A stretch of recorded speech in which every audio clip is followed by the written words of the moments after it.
Hello everyone. आज हम discuss करने जा रहे हैं चार्टर कानून 1833। तो वीडियो की अगर आप नोट्स प्राप्त करना चाहते हैं तो आप विजिट कर सकते हैं वेबसाइट www.studentclassesprayagraj.com।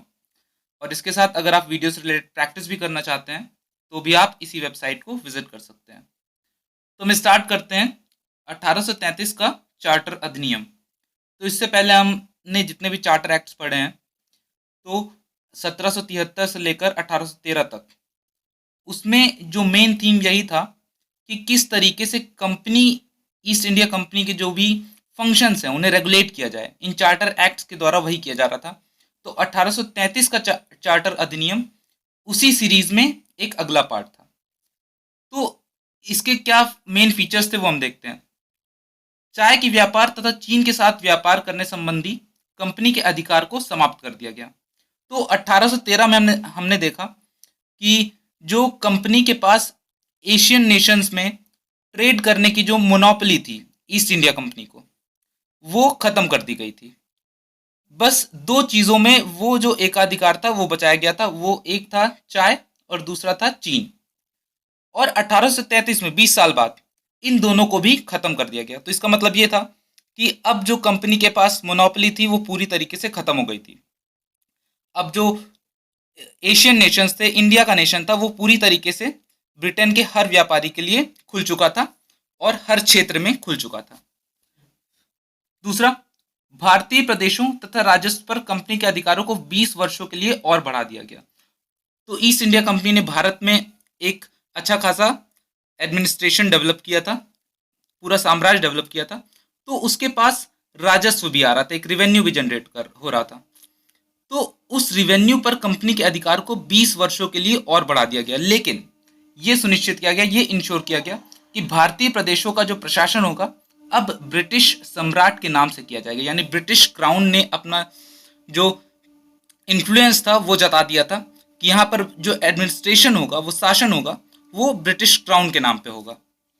अंग्रेजों को बिना अनुमति पत्र के भारत में आने तथा रहने की आज्ञा दे दी गई। वे भारत में भूमि भी खरीद सकते थे। तो एक तरीके से जितना भी इमिग्रेशन था, अब ना सिर्फ ईस्ट इंडिया कंपनी के लोग बल्कि आम अंग्रेजी बोलने वाले लोग, जो अंग्रेज थे, जो आम अंग्रेज थे, वो भी अब भारत में आकर रह सकते हैं, यहाँ पर जमीन खरीद सकते हैं। तो एक तरीके से कॉलोनाइजेशन का नेक्स्ट स्टेज ये था, जहाँ पर पहले स्टेज में ईस्ट इंडिया कंपनी आई और यहाँ पर उसने शासन स्थापित किया। अब नेक्स्ट स्टेज में आम अंग्रेजी नागरिक के लिए भी भारत की भूमि को खोल दिया गया था। अब वो यहाँ पर आ सकते थे, रह सकते थे। नेक्स्ट, इसने बंगाल के गवर्नर जनरल को भारत का गवर्नर जनरल बना दिया, जिसने सभी नागरिक और सैन्य शक्तियां निहित थी।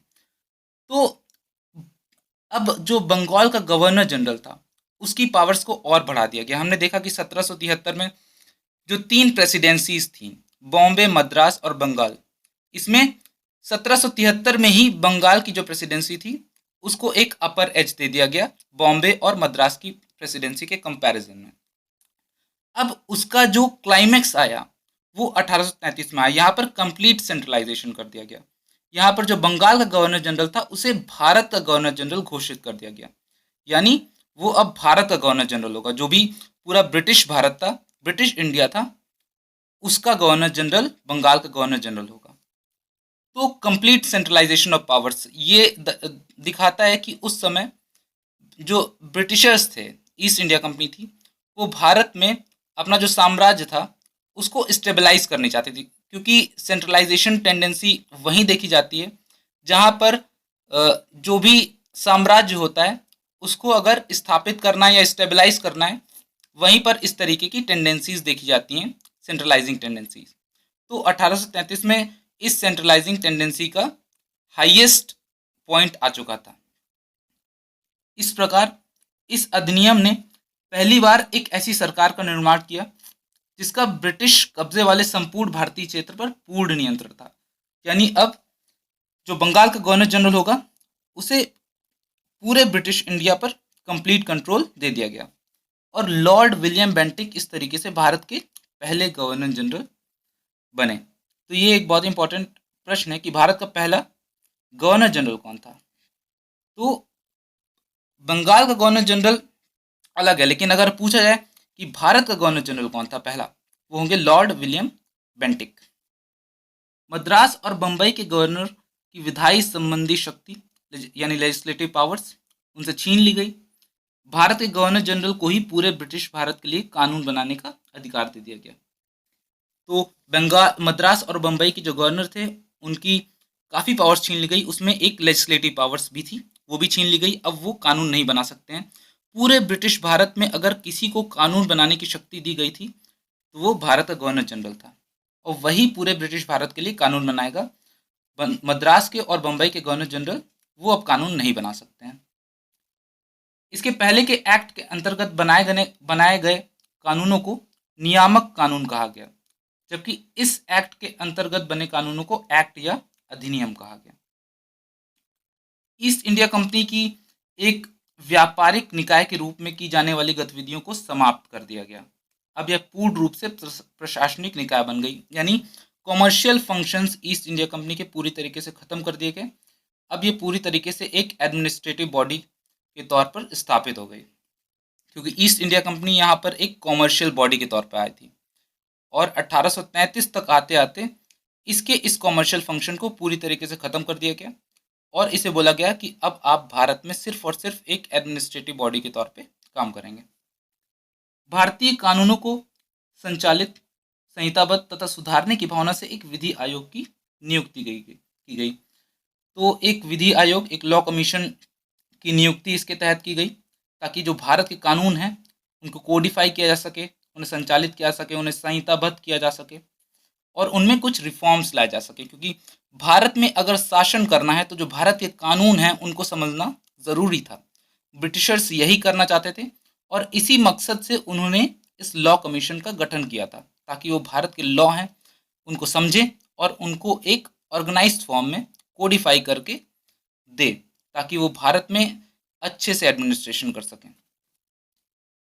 चार्टर एक्ट 1833 ने सिविल सेवकों के चयन के लिए खुली प्रतियोगिता का आयोजन शुरू करने का प्रयास किया, यानी open competition of civil services. इसमें कहा गया कि कंपनी में भारतीयों को किसी पद, कार्यालय और रोजगार से वंचित नहीं किया जाएगा।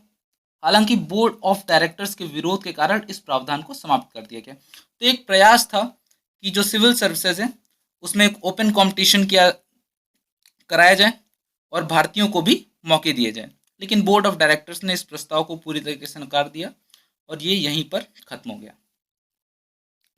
भारत में दास प्रथा को गैर कानूनी घोषित किया गया और गवर्नर जनरल को निर्देश दिया गया कि भारत से दास प्रथा को खत्म करने के लिए आवश्यक कदम उठाए, और 1843 में दास प्रथा का फाइनली उन्मूलन हो गया।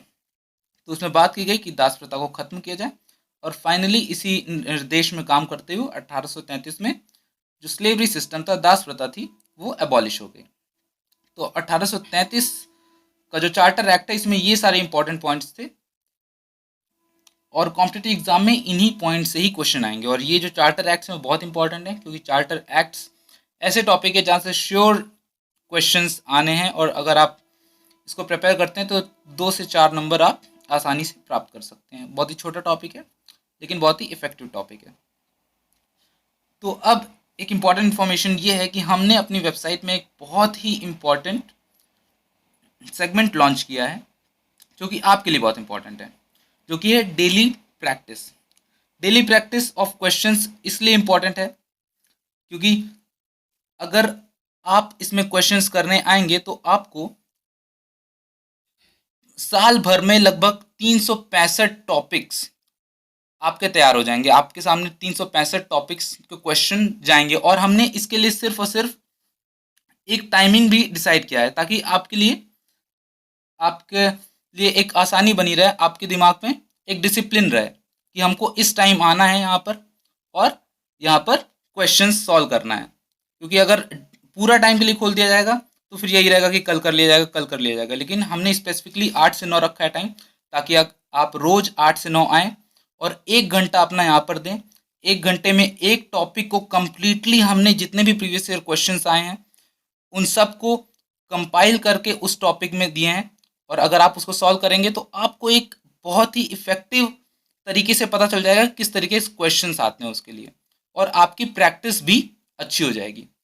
तो डेली इस जो सेगमेंट है उसका फ़ायदा उठाएं और डेली 8 बजे से 9 बजे तक इस वेबसाइट को दें और 1 साल के अंतर्गत आप देखेंगे कि आपकी तैयारी जो है वो बहुत अच्छी हो चुकी है। और स्पेशल इन्फॉर्मेशन ये है कि हम यहाँ पर बहुत ही सब टॉपिक वाइज आपको दे रहे हैं। जैसे अगर रिवर सिस्टम भी है तो उसमें हम गंगा रिवर सिस्टम के लिए अलग क्विज़ है, ब्रह्मपुत्र रिवर सिस्टम के लिए अलग क्विज़ है, साउथ इंडियन रिवर्स के लिए अलग क्विज़ है। और अगर हिस्ट्री में देखें तो बौद्ध धर्म, जैन धर्म, जो महाजनपद है और जितनी भी डायनेस्टीज़ हैं सबके लिए हम इतना बेहतरीन तरीके से आपको कंपाइल करके दे रहे हैं कि आपकी तैयारी बहुत ही बेहतर हो जाएगी। तो इस सेगमेंट का ज़रूर फ़ायदा उठाएं, रोज़ 8 से 9 आएँ और डेली प्रैक्टिस करें क्विज़ का। और अगर आपको ये वीडियो अच्छा लगा तो शेयर ज़रूर करें और सब्सक्राइब ज़रूर करें ताकि इस तरह के वीडियोज़ आपको और भी दिखते रहेंगे। और अगर आपको हमारा काम अच्छा लग रहा है तो ज्वाइन बटन के थ्रू आप 29 रुपीज़ पर मंथ हमें कंट्रीब्यूट कर सकते हैं। ये हमारे लिए बहुत ही मोटिवेटिंग होगा क्योंकि इन सब वीडियोस को बनाने में बहुत एफर्ट लगता है। तो अगर आप एक मिनिमल अमाउंट हमको कंट्रीब्यूट करते हैं तो हमें भी मोटिवेशन मिलेगा कि हम आगे इसको और अच्छे से करते रहें और आपके लिए क्वालिटी कंटेंट लाते रहें। और अगर आप वन टाइम सपोर्ट करना चाहते हैं वो भी आप कर सकते हैं SCPN@UPI, SCPN@Kotak। तो ज़रूर हमें कंट्रीब्यूट करिए क्योंकि ये हमारे लिए बहुत ही ज़्यादा इम्पॉर्टेंट है। और पेड कोर्सेज भी चल रहा है जो कि ज्वाइन बटन के थ्रू आप ज्वाइन कर सकते हैं। और इस पेड कोर्सेज की खासियत यह है कि GS मैथ रीजनिंग के हम 6000 प्लस क्वेश्चन यहाँ पर प्रैक्टिस करा रहे हैं जो कि एग्जामिनेशन पॉइंट ऑफ व्यू से बहुत इंपॉर्टेंट है।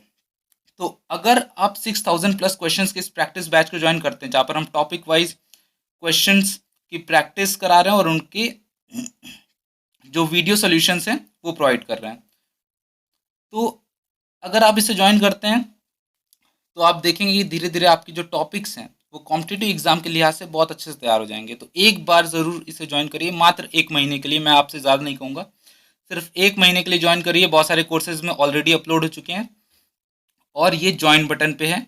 ज्वाइन बटन आपको यूट्यूब में सब्सक्राइब बटन के पास ही मिल जाएगा चैनल में, तो उसी में जाकर आपको ज्वाइन करना है और ये 6000 प्लस क्वेश्चंस के प्रैक्टिस बैच का फ़ायदा उठाना है, ठीक है। और आपके फ्रेंड्स जो हैं उनको भी बता दीजिए किस तरह का प्रैक्टिस बैच चल रहा है ताकि ज़्यादा से ज़्यादा लोग इस बैच का फ़ायदा उठा सकें। तो इसी के साथ ये वीडियो समाप्त होता है। बाय।